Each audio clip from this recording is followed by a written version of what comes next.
પર ક્યાં અપ્રસન્નતાનો ભાવ નહીં.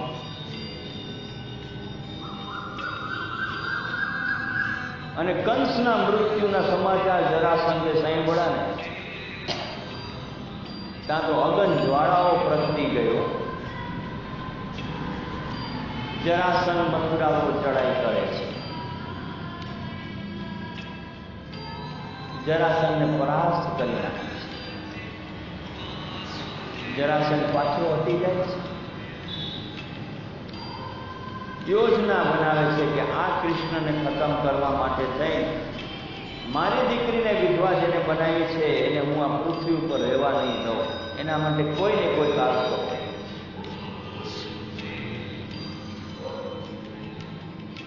મ્લેચ્છાના રાજા કાલયવનને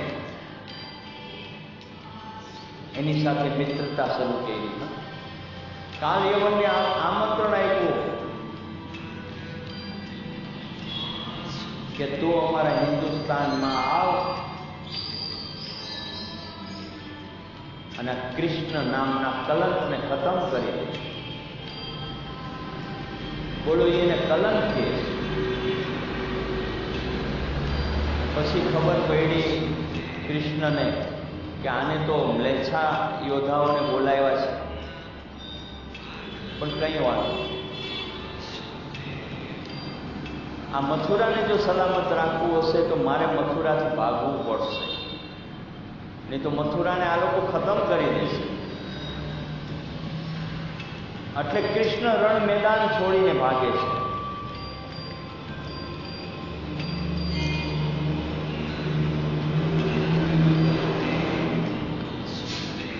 કૃષ્ણને આ રીતે ભાગતા જોઈ કાલયવન ઓર ગુસ્સે થાય છે.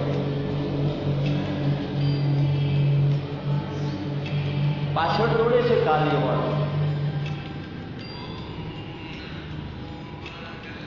ભગવાન કૃષ્ણ કે તું તારે હેલો ને બહુ ગાળો દે છો કાલયવન કૃષ્ણને. તું બે માં અને બે બાપનો છે. તું ગોવાળિયો છો, તું ભાગેડું છો. તારામાં નૈતિક હિંમત નથી. તો કૃષ્ણના ચહેરા ઉપર એ સ્મિત.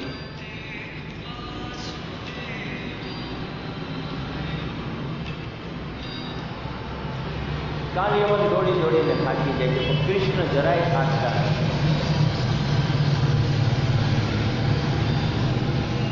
ચહેરા ઉપર પ્રસન્નતાનો ભાવ રાખજો.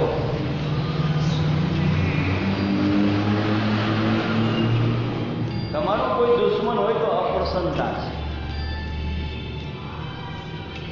અને તમારો કોઈ સાથી કે સંગાથી હોય તો પ્રસન્નતાનો ભાવ છે. તમારા જીવનમાં સફળતાની કોઈ ચાવી હોય તો પ્રસન્નતા છે. તમારા આરોગ્યને જો તમારે બરોબર બળવાન રાખવું હોય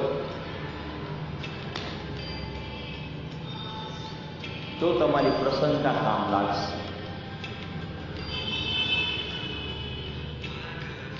આ શરીરનો રખેવાળ છે પ્રસન્નતા. દુઃખને તમે રોકી નથી શકવાના, પણ એ ગમે એટલું આવે, ગમે એટલું જાય, તો પ્રસન્નતાનો ભાવ તો આપણી પાસે પડ્યો. એ ક્યાંય વેચાતો લેવા જવું પડે. અને ખીલતા તો બહારથી આવશે. એને પ્રવેશ કરવા દેવી કે ન કરવા દેવી આપણા હાથમાં છે.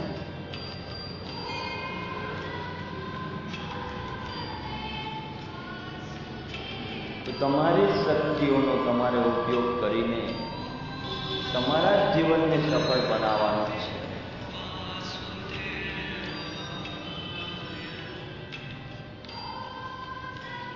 તમારી શક્તિઓનો વિકાસ કરવાનો છે.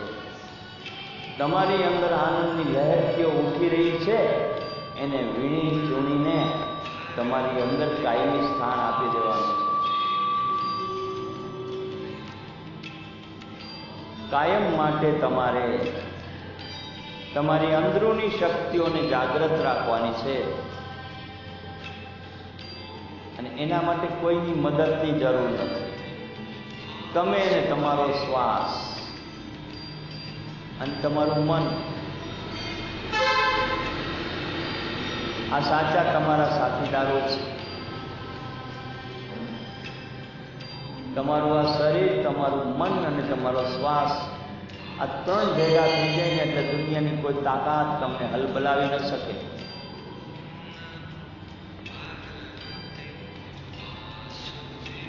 સત્યનિષ્ઠ અંદરથી ઉત્પન્ન થાય છે. સત્યની પ્રાપ્તિ તમારી અંદર પડી છે. આનંદની લહેરો તમારી અંદર પડી છે. એનો વિકાસ થવા દો, એનું નવસર્જન થવા દો.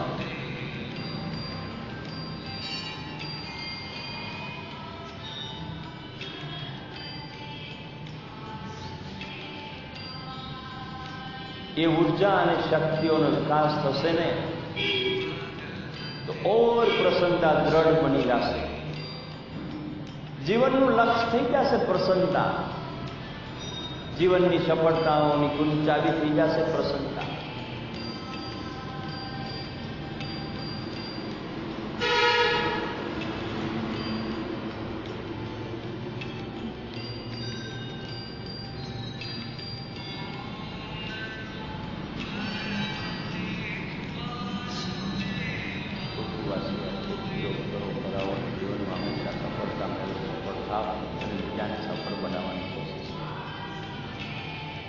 તો ખૂબ જ આનંદની વાત છે કે આજે આપણે પ્રસન્નતાની અંદર, આનંદની લહેરોની અંદર ડૂબકીઓ મારી રહ્યા છીએ, સ્નાનનો આનંદ લઈ રહ્યા છીએ.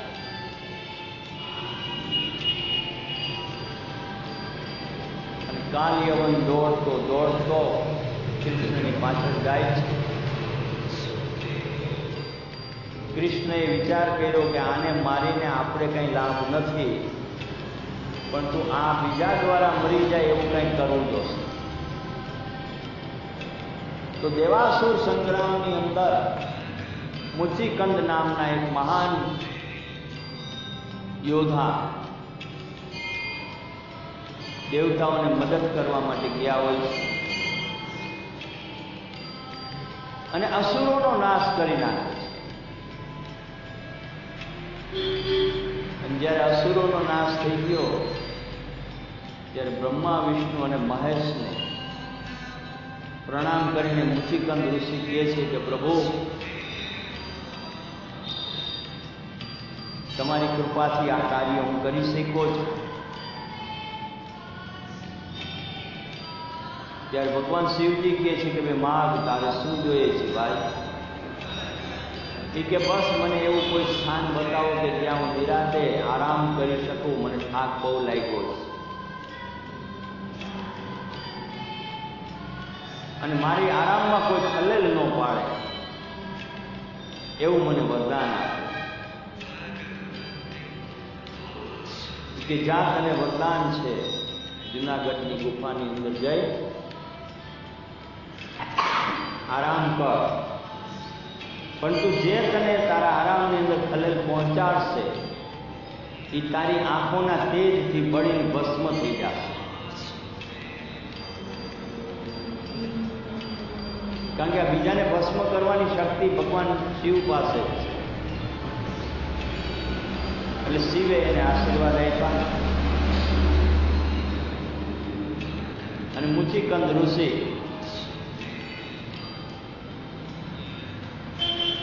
એ ગુફામાં જઈને સૂઈ જાય છે. આ ભગવાન કૃષ્ણને ખબર, કારણ કે એ વખતે બ્રહ્મા, વિષ્ણુ, મહેશ ત્રણેય ત્યાં હતા. કૃષ્ણને થયું, વાહ શિવજી વાહ, તમે આપણું કામ કરી દીધું.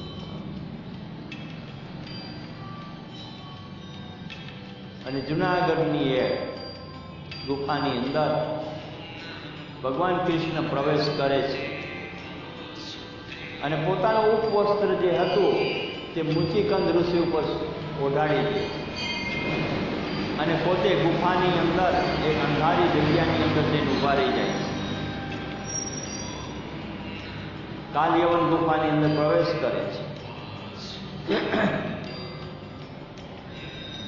કે છે ગોવાળિયા તારું નાટક બંધ કર, આજ તું બચવાનો નથી, હવે આ ગુફામાંથી ક્યાં જાય?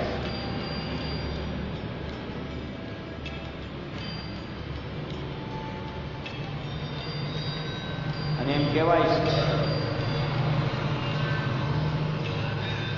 કે મુચિકંદ ઋષિને ઠેબુ મારે છે કે કૃષ્ણ બેઠો થા, નહીં તો આમને કૂદે કૂદો મારી નાખીશ.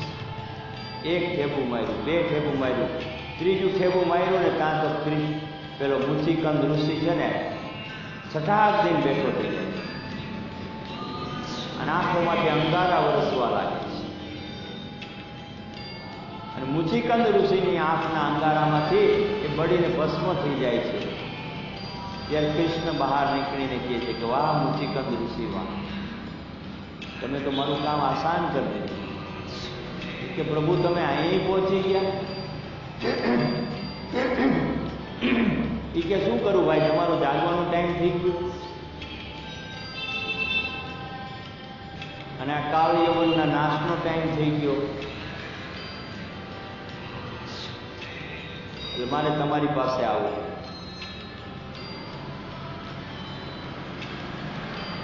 પછી ત્યાંથી કૃષ્ણ દ્વારકા તરફ જાય છે અને ત્યાં દ્વારકા નગરીનું નિર્માણ કરે છે. પણ અવિરત પ્રસન્નતાનો ભાવ, અને એવો જ પ્રસન્નતાનો ભાવ આપણી અંદર અત્યારે પ્રગટ થઈ રહ્યો છે. અને આ પ્રસન્નતાનો ભાવ આપણે કાયમ રાખવાનો છે. ઓમ ગુરુર બ્રહ્મા ગુરુર્વિષ્ણુ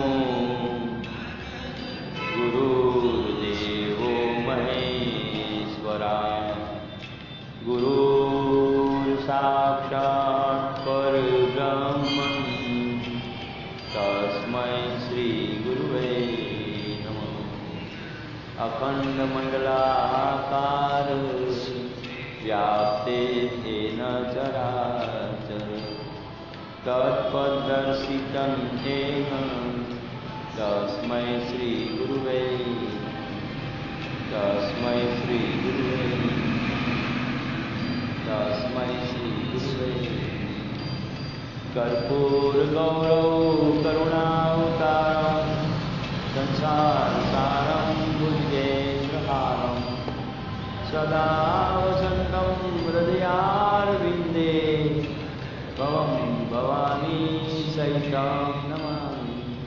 भवं भवानी सहितं भवं भवानी सहितं. બંને હાથની હથેળી ઉપર એમ ઘસીશું, આંખો ઉપર લગાવશું. હથેળીઓમાં આંખો ખોલીને ચહેરાને મસાજ કરતાં કરતાં હાથ હટાવશું. બંને પગ લાંબા કરી તપતપાવશું, પંજા ટકરાવશું. ડાબું પડખું ફરીને હળવે હળવે બેઠા થશું. ન કોઈ જલ્દી, ન કોઈ ઉતાવળ, બિલકુલ શાંતિથી.